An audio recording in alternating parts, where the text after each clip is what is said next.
The night that I died, I didn't see a light. I didn't see my life flash before my eyes. I didn't have some big, beautiful moment of clarity. I woke up and went right back to the thing that was killing me. And if you're honest with yourself right now, so have you. Maybe not with a needle, maybe not with a bottle, but with a job that's draining your soul, a relationship you know isn't right, a version of yourself that you keep going back to, even though it's costing you everything. That's not weakness. That's survival. And survival, it'll keep you alive, but keep you from living at the same exact time. I went from Park Avenue to Park Bench. I was emotionally, financially, and spiritually bankrupt. I lost everything. I even almost lost my life. I had my dream job in the financial industry as a stockbroker.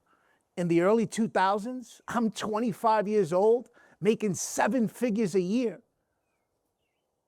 I should feel like I'm on top of the world at this point. But 7 figures a year? Nah, that ain't good enough. Because I live in a world with a belief system of never enough. I want more. I want 8 figures or 9 figures. I'm chasing that fast life. And at this point in my life, being spiritually bankrupt, money's the only higher power that I know. I'm willing to do whatever it takes to make more money. I'm putting in late nights at the office one evening. And this dude, we call him Johnny Connect. We call him that because he had the connections to get his hands on anything you could imagine. Keep in mind, we're in New York, so this dude swears he's part of the mafia. He sits down at my desk and he says, "Hey, Joe, you think you're a top producer now? Take this little round pill and forget about it. You're going to produce even more." Wall Street is also known as Drug Street, and everybody's doing some kind of drug. I'm already smoking weed, drinking, or having some kind of mind-altering system in my body every single day. So I said, why not? And that's when I got introduced to opiates. And that's when my battle with substance abuse took off to the next level. My life goes dark and becomes completely unmanageable. I'm risking my life every single day. I overdosed twice. The last time, it took 6 cans of Narcan to bring me back to life. 6 freaking cans of Narcan. That same night, I'm laying in the hospital bed. I wake up. I pull the EKG electrodes off my body, leave the hospital against medical advice.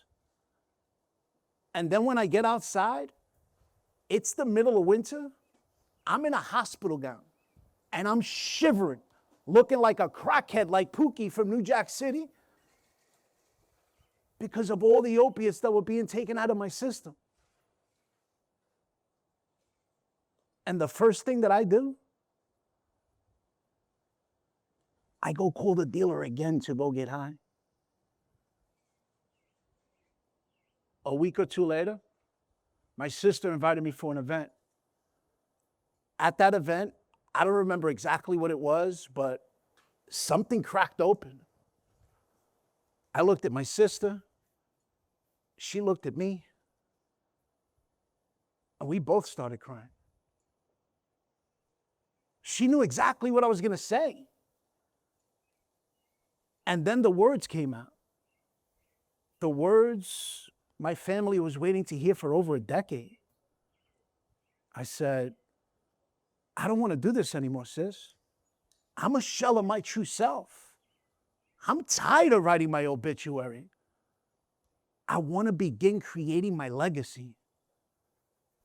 After that, I made the most important decision of my life to go get sober. But it wasn't an overnight fix. It took me nearly a decade to regain control over the steering wheel of my life, to do the real work, the inside work, to understand what had actually happened to me. And what I discovered changed everything. But here's what I realized through all of it. My problem was never the drugs. It wasn't the alcohol. It wasn't the money. It wasn't my environment. My real problem was the person that I became to survive that life. I became someone that believed nothing was ever enough. I became someone who chased validation instead of purpose. I became someone who looked successful on the outside, but was completely empty on the inside. And here's the truth most people don't realize. The identity that once protected you can become the prison that you live in.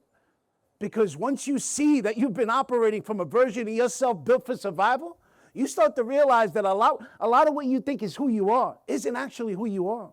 It's conditioning. It's adaptation. It's a version of yourself that you went through because of something that you've been through.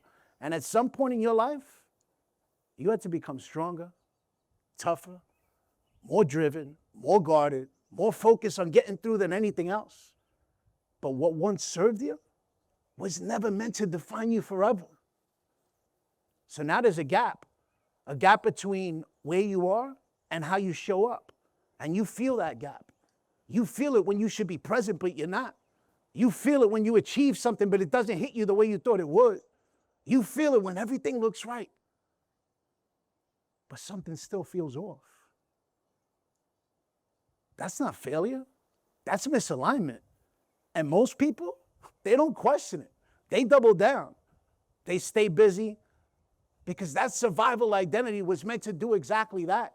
But all that does is reinforce the very thing that's keeping them stuck. The lie that says, this is just who I am. And the more you repeat it, the more it feels like truth. But it's not truth. It's identity. And once you identify with something,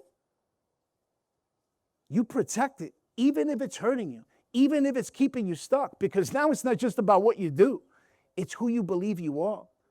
And if it's who you are, then changing it feels like losing yourself. That's why people stay stuck, not because they can't change, but because they don't know who they'd be without it. They say this artificial intelligence is the most sophisticated technology ever built. It learns your patterns. It optimizes what worked before. It protects its programming at all costs. Sounds a lot like what survival does to a human being.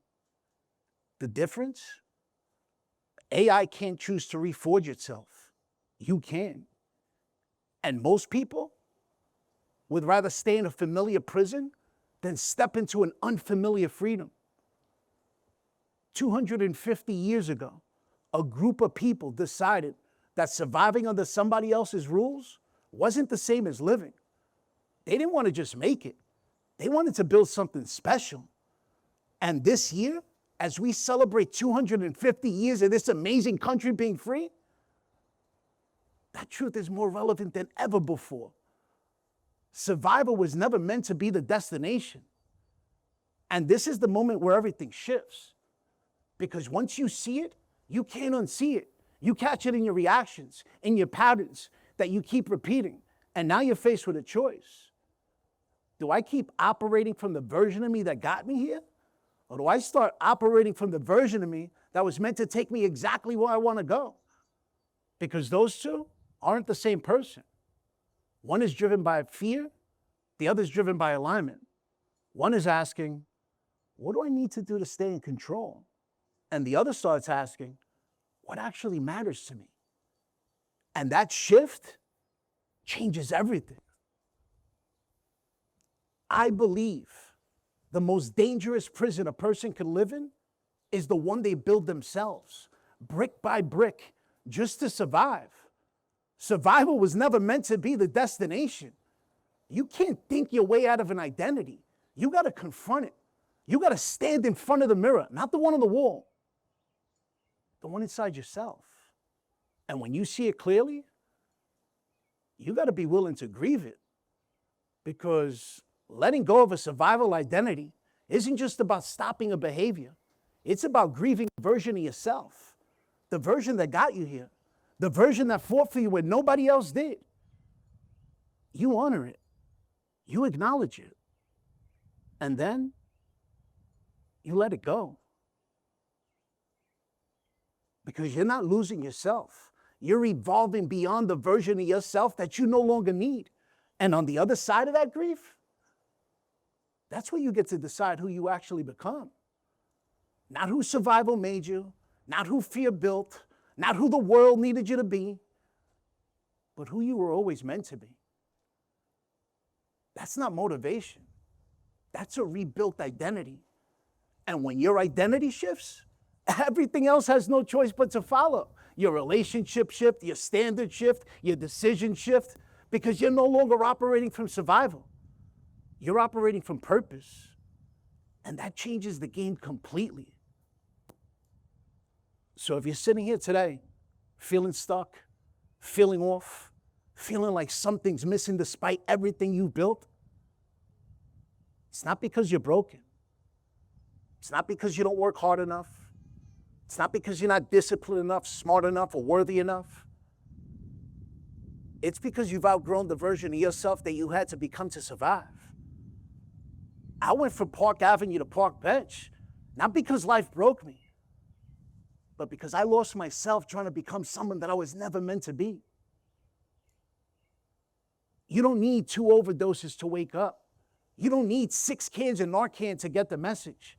You don't need to lose everything to realize that you've lost yourself. Most people spend their entire lives trying to fix their circumstances. They fix their job, they move to a new city, and it still doesn't feel right. Because they never stop long enough to ask themselves the most important question of their life. Who am I becoming?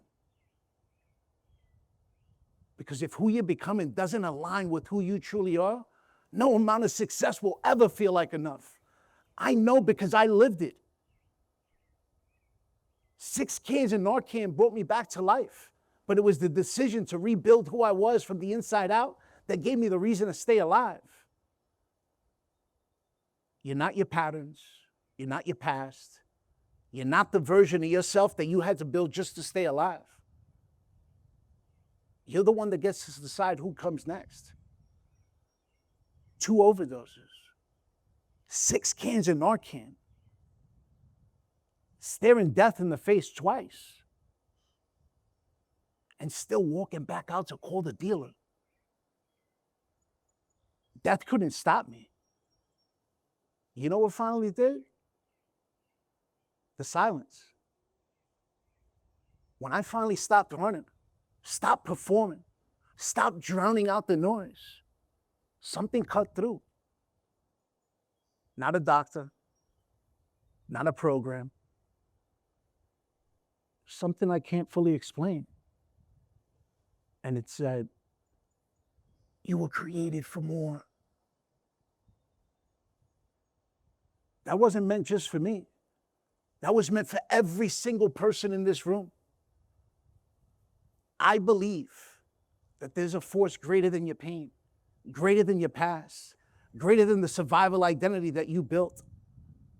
Call it God, the universe, the infinite intelligence, whatever you believe.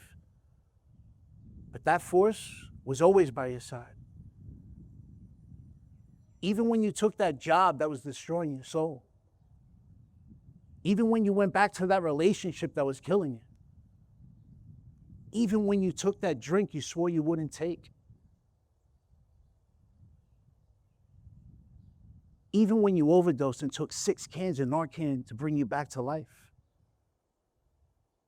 Even when you thought your life wasn't worth living anymore. That force never let you go. It was always there, waiting, whispering. The same thing it whispered to me. You were created for more. The only question left is, are you finally ready to answer the call? And your legacy is the proof that the fire didn't finish you, because you walked through it reforged. My time is up. Stay productive, stay purposeful, and stay blessed.